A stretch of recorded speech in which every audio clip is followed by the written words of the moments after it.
Good afternoon, Deputy Premier, Ministers Campbell and Minister Weeks, members of the media, and the people of Bermuda.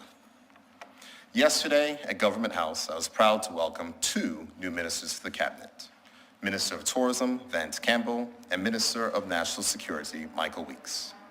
And today, Cabinet colleagues and I welcome them into our first meeting of the reconfigured Cabinet, which we have just completed, progressing our work on behalf of the people that we were elected to serve. I'm grateful to have the media present today as we introduce the new ministers to the press and allow them to answer any questions that members of the media may have on their new responsibilities. Ministers Campbell and Weeks have served their constituents, the government, and the people of Bermuda devotedly from the backbench and will now bring that same devotion to their ministerial portfolios and to the Cabinet table. They, like myself and the rest of the Cabinet, are focused and committed on delivering the change that we promised to bring on behalf of the people of Bermuda who put their trust in the Bermuda Progressive Labor Party at the last election. The Cabinet cannot and will not be distracted by rumors, innuendo, or sensational headlines. Our time and energy has and will remain concentrated on bringing the people-centered economic recovery and social renewal that Bermuda and Bermudians need and deserve. Minister Campbell brings an abundance of private and public sector experience to his role as Minister of Tourism, in addition to a long record of public and community service. His experience and knowledge will be crucial as we rebuild our tourism industry with Bermudians at the center of all that we do. His immediate near-term goals will be to ensure that this year's tourism season is a success, while advancing changes to the Tourism Investment Act to bring new hotel investment to our shores. Minister Weeks brings strong grassroots community leadership and over 20 years of residential treatment services experience to his role as the Minister of National Security. As we tackle the increase of violence in our community, his leadership experience and the work that he has done throughout his career within our communities will be an asset to the government and the country. I'm grateful that he is able to serve in this ministry full-time, and I know that he will be focused on ensuring that we redouble our efforts on tackling the root causes of violence. In addition to Ministers Campbell and Minister Weeks joining the Cabinet, I would also like to announce the following changes to the alignment of ministries. The e-commerce portfolio will move from being under the remit of the Premier to the Minister of Economy and Labor. The Information and Digital Technologies portfolio and the department of the same name will be moved under the remit of the Premier to the Minister for the Cabinet Office. The liquor license portfolio will move from the Attorney General to the Minister of National Security. And finally, the Consumer Affairs portfolio will move from the Minister of Home Affairs to the Attorney General. I can also inform the country that the cost of the Cabinet, as it has been reconfigured, is less than the cost of the Cabinet at the beginning of this year, given that I will continue as Premier and Minister of Finance. As I close, I would again like to thank the former Minister of National Security, MP Renee Ming, for her dedicated service and look forward to continuing to work with her as she moves to the backbench and remains the strong voice that she always has been for the people of St. George's. I welcome Ministers Campbell and Weeks and look forward to their contributions as we focus on economic recovery and growth, reduce the cost of living, getting people back to work, ensuring that our seniors' living dignity, continue to tackle the root causes of crime, and that we work to ensure our young people have hope for a future in the island that they call home. I am confident that this Cabinet and this government will deliver for Bermuda, and myself and the new ministers look forward to your questions this afternoon. Thank you. Good afternoon, Premier and ministers. Thanks for your time. I just wanted to backtrack to yesterday. It's normal protocol that media are invited to swear in Would you mind sharing the reason why only invited guests were permitted to attend? The decision was made to preserve the dignity of the ceremony at Government House, that we would reserve that event for swearing in. And so that event is for families who are being sworn in at the event, and we did not want that to be overshadowed. So the ministers were there, certainly with their families, and we were to make ourselves available for a press conference. The swearing in was scheduled for 1 p.m. and we were supposed to have a press conference at 3:30 p.m. But it is very difficult to have a swearing in of ministers if ministers are not able to be there. Minister Campbell's flight was canceled on Sunday, and so he arrived back in the island at 2:30. Hence, the press conference was pushed back, and we are holding this today because we had a cabinet meeting scheduled. So that was the reason. That was the original plan. But travel nowadays sometimes gets in the way. When you say preserve the dignity, what do you mean by that? I think that the last time at Government House, I think we can all remember and reflect upon that. So we didn't want to have that take place at the Governor's house. This is my house, and we can have whatever takes place here today. Thank you. People have approached us, and we understood that Minister Weeks, or perhaps both ministers, were only asked if they were willing to step into the portfolio just the day before the swearing in. Can you confirm whether that's true? Absolutely, it's true. I met with all of my ministers. I met with all of my ministerial colleagues through last week. Last week, Tuesday, at the Cabinet, I informed ministers that I'll be meeting with all ministers of the government over the next week to discuss changes and reconfigurations to the Cabinet. I had those meetings on Wednesday, Thursday, Friday, and Saturday. And in all of those meetings, I told my ministers and MPs that I'll inform them of my decisions on Sunday. That's the way I typically like to do it. The fact is that everyone knows that in the government I run, I do not like leaks. And of course, when you do things and leave things for a long time, it can cause those things to happen. I didn't want to spoil the moment at the swearing in. So that is correct. We had the meetings that took place all the time. I had my deliberations with the Deputy Premier on Saturday evening, where we went through a number of various things. I spoke to the Cabinet Secretary on Sunday afternoon following church, where the sermon from my pastor was, "What is your agenda?" It was a lovely sermon. And then after my meeting with the Cabinet Secretary, I started contacting my parliamentary colleagues to inform them of my decision. Can you confirm that around between 5 and 8 members declined to come step into the ministry?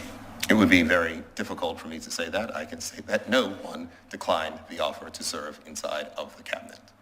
That much I can say. I will not get into the circumstances of what may have happened between the time. I will state very plainly and simply that someone had said, and following a discussion with their employer, they were unable to take the role, but no one declined the role. Okay, thank you. You previously mentioned in an interview with Bermuda Broadcasting that the BTA essentially runs tourism in this country, and that the minister's responsibilities when it comes to the management of tourism are minimal. Was it your consideration perhaps to save an additional salary considering the state of our economic stance at the moment?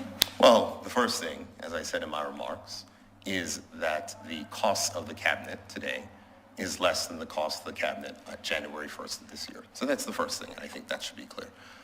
The second thing of which I would state is that I think that it's important to note that tourism is a very vital part of our economy, and I believe that having a minister that will focus on that, relieving that responsibility from myself, is something I think that is beneficial as I've taken on the finance portfolio.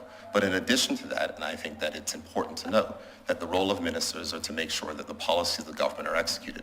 And I have no doubt that Minister Campbell will do that, and he might be able to speak to that. Yes, I believe the role of the minister is to manage and ensure that the BTA in particular delivers on the government's plans for tourism, the National Tourism Plan. And so that is what I entail to do, and ensure that we have the best chance of having a successful year in tourism and attract inward investment in our hotel product. What's your next order of business? My next order of business will be to meet with the BTA. As you can appreciate, I was just appointed yesterday, and so that's less than 24 hours ago. The intent is to meet with the BTA And from then, I will be more than willing to meet with you and talk to you about the content of that meeting and the outcome and plan what we plan to do going forward. Thank you.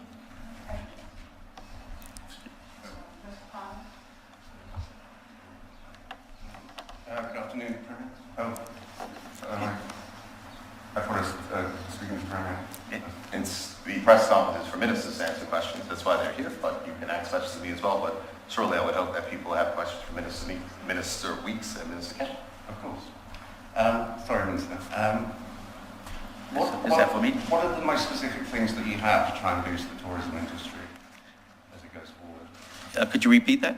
What are the most important specific things that you have in mind to boost the tourism industry as we try to come out of this awful pandemic? Well, I think one of the most important things is to increase the number of available beds, and then get people here to fill those beds. So again, I will have my meeting with the BTA, and we can then plot how we do that. We'll be in a better position to plot how we do that. Do you plan to do anything differently to the previous tourism minister? We will do what we have to do to get more beds in Bermuda and the money in Bermuda. Specifically, what would that be then? Again, we will be more than willing to meet with you after we have our first meeting with the BTA. Okay, thank you. Yeah, for the Premier, please. We have the Premier and the Minister of National Security as well. Jasmine, I hope you have some questions for the Minister of National Security. Premier, what exactly do we have to reflect upon at the last swearing-in ceremony at Government House? I prefer not to answer that question. We'll go forward. There was a lot of criticism of you on social media after that. People were saying you didn't like taking tough questions and your exit was... Let's put it this way. I don't have an issue facing questions from the media, but I also have respect for the dignity of the Government House, and I do not necessarily believe that Government House was the most appropriate place. So we're here today, so please feel free. So you're saying that no MP who was approached formally or informally turned down a post in the Cabinet? What I can say is that, first of all, there is the question that came from Jasmine about 5 or 8 or all the rest. That is not the case. I spoke to persons on Sunday, and as I can state that inside of those particular conversations and discussions, that there was not a answer of no. There were not multiple things, as your newspaper said. 3 people said no. There were only 3 people that were asked. 2 of them are standing here today. One person, upon speaking with their employer and further conversations, decided that it was not the right time for them, and that is okay, because ministerial service must be entered in fully. And I am appreciative of someone who will take into account those particular considerations to make sure that they believe that they can give their all for the country. Ministerial service is not easy. It takes significant time on family. It takes significant time on personal commitments and professional commitments. And so that is what happened. So the view, as was printed, as I expressed to your editor last night, it was completely false. There were only 3 people who were asked, and 2 of them are standing here. Well, senior sources within the PLP told me different, but let's move I will on. just ask you, Mr. Connolly, that you should probably check your sources and recognize and understand that people may say something, but if you want to have an actual answer, the only people who would be familiar with the conversation, decisions, and discussions which I had are the Deputy Premier and myself. Well, it was a number of sources, but anyway, so it was correct then that an MP accepted a post in Cabinet and then changed their mind? I wouldn't go that far to say. I think I laid it out that there was, following a conversation with employers and discussions, it was decided that it was not the correct time. I'm not going to go further down that road. I've answered that question again, and so that's where I will leave it. My view is that I am appreciative of people in that case and instance who do not feel as if it is the correct and proper time for them given their personal circumstances. But again, your story was wholly and flatly incorrect because only 3 people were asked and 2 of them are standing behind me. Well, I stand by my story, but anyway, the national security vacancy is there because of your extraordinary spat. No, this is a question to you, sorry, I thought that was clear. because of your extraordinary split with Ms. King. She said that she resigned. You said that you fired her. You alluded to the fact that she brought a resignation letter to your meeting. So why did you feel the need to publicly humiliate her in that way and not just let her resign like other people like Curtis Richardson?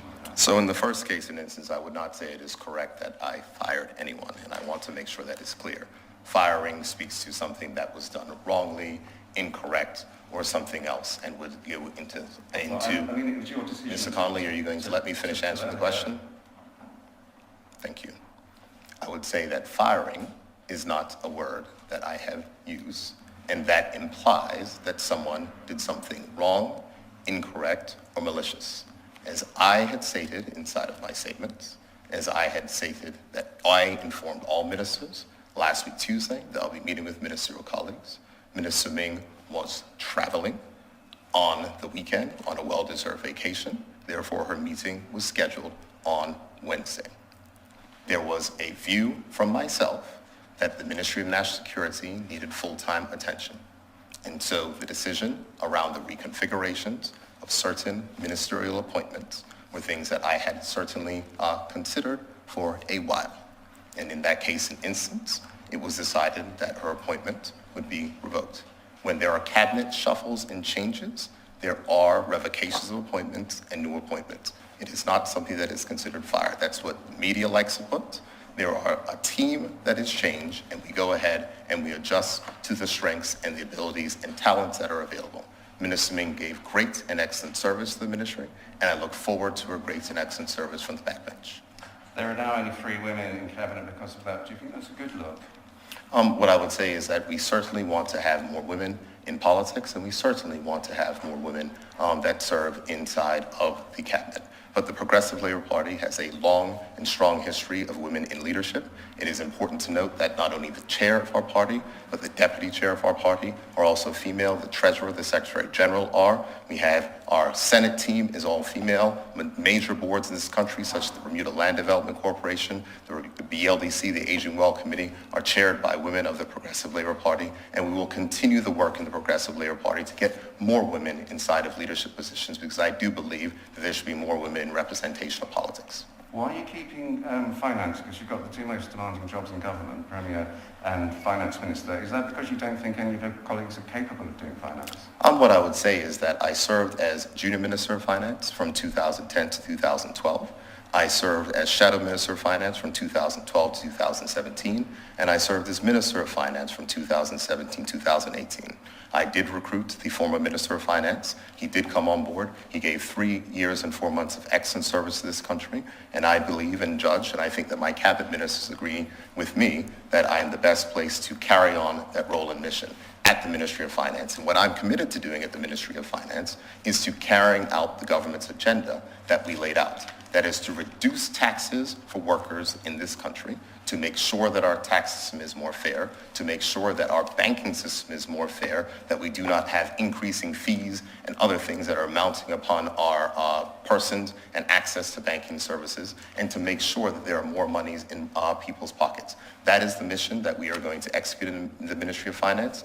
It was laid out inside of our election manifesto, and I'm looking forward to continuing that work. Finance was my first love, Mr. Connolly. It was a joke that people around here would say, and I used to tell people that the job that I want is to be Minister of Finance. And there was a joke that went along with that you get to control the purse strings, but you don't have to put up with the stress of being Premier. Now I have them both. It's okay, I accept it, and I'm enjoying every minute of finance, and I'm ably assisted by a strong ministerial team and also a strong technical team in the Ministry of Finance.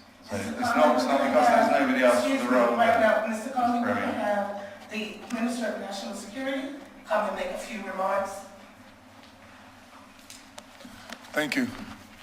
I've been excited to be asked to be the Minister of National Security, and in so doing, I will talk to all the relevant stakeholders, sit down with them as soon as I can, and we'll come up with a plan as to how we're going to address the issues that are facing the country. I.e., for the most part, is gang violence, and we're going to really focus on gang violence reduction. So in the next couple of weeks, I will meet with all these stakeholders, and we'll come up with a plan to address the situation. Any questions for the minister? Sorry about misunderstanding earlier. I could ask you, there was a horrible stabbing today again. Crime is as you mentioned last night, violence is a major issue on the island. You said communities need to see it as everybody's problem. That's exactly what the previous minister was saying, but nothing seemed to change. I know you don't control police policy, but you do control funding for the police, so you could bring up some kind of action plan or give extra money for this. Will you be doing that? Well, I'll tell you, we don't control the police, but I will do my best to get them involved. But to address the crimes is definitely a community problem, and I know other people have said it, but I want to sit down with our community leaders, our churches, our community clubs, other community leaders, and see how we could come up with a plan which involves the police to come up with some solutions to deal with what we're going to deal with. That sounds exactly what the previous minister was saying. Obviously, the situation is still very bad. So, do you have no new initiatives at all then? Well, those new initiatives will come, hopefully, but I've been in this position for less than 24 hours, and if you allow me to, I will meet with the relevant stakeholders, and I will come back with a plan and some strategies. Do you think the proposed legalisation of crime, if it does go through, the proposed legalisation of cannabis, if it does go through, do you think that will lessen crime on the island or increase it? I don't think I don't think it would affect crime in any major way. I don't want to speculate. Let me sit down with my technical people, and we will discuss all that kind of stuff, and I'll come back, and I will have some answers. Jackson has questions for the minister. Thank you. Thanks, Minister Weeks, and congratulations on your return to Cabinet. Thank you. I think it's very well known what the root issues are in Bermuda. We've had tons of studies on trauma in the community. Being a backbencher and kind of watching what's happening, what do you see is missing from the current narrative in how we can address gang violence? I don't think anything is, at this point in time, I really want to talk to the relevant stakeholders, but from sitting in the backbench, those that came before me in national security were doing a yeoman's job, and it takes time to get the stakeholders together so we can address different things. I spoke to Shadow Minister Dunkley this morning, and he's quite supportive of you. He says, you're in contact. Do you intend to collaborate with him and sort of, help each other? Well, to save our children, to save our community, like I said in my remarks yesterday, I'm looking to talk with and sit with all stakeholders. Anyone that could help, anyone that has an idea, I am willing, and my door will be open to them. Thank you, members of the media. That's our time today. That concludes our press briefing. I appreciate you